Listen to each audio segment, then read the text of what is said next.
Hello বন্ধুরা, আমি পমিলি চলে আসলাম আবার একটা ছোট্ট ব্লগ নিয়ে।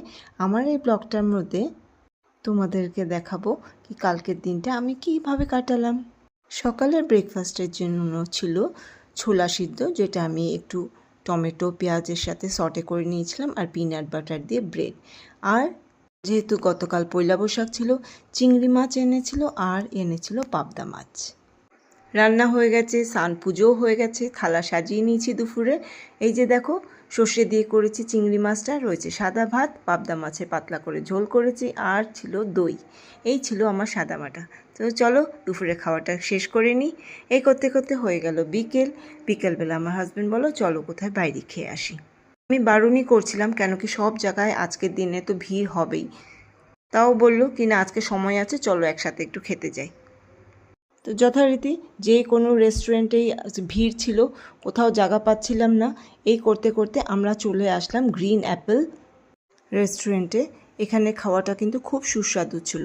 আমরা অর্ডার করেছিলাম মিক্সড ফ্রাইড রাইস, আর করেছিলাম বাসন্তী পোলাও, 1 প্লেট স্যালাড আর চিকেন কষা। খাবারটা সত্যিই সুস্বাদু ছিল।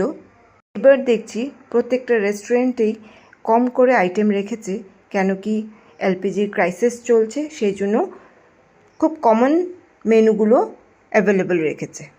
খুব সুন্দর করে একটা পয়লা বৈশাখের প্রথম দিন কেটে গেল। পরের দিন ছিল বৃহস্পতিবার। শাশুড়িমা সকাল সকাল সব ফুল দুব্বা সব গুছিয়ে দিয়েছে। আমি এদিকে রান্নাবান্নাগুলো একটু সেরে নিচ্ছি, কেন কি আজকে আমার স্কুলে যেতে হবে। আমার ছেলের আজকে রিঅ্যাডমিশনের ডেট আছে, তাই আমি খুব তাড়াহুড়ো করে রান্নাবান্নাগুলো সারছি। এতক্ষণে আমার শাশুড়িমা 1 কাপ বেল থামিয়ে দিল, বাস এই দিয়েই তো হয়ে গেল আজকে আমার ব্রেকফাস্ট। এই ছিল আজকের ব্লগের জন্য, বাকি কথা পরে হবে। কেমন লাগলো আজকের আমার এই ব্লগটা প্লিজ কমেন্টস করে জানিও, ভালো লাগলে শেয়ার করতে ভুলো না। তো এখন আসি, শুভরাত্রি শুভেচ্ছা সকলকে জানাই, টাটা।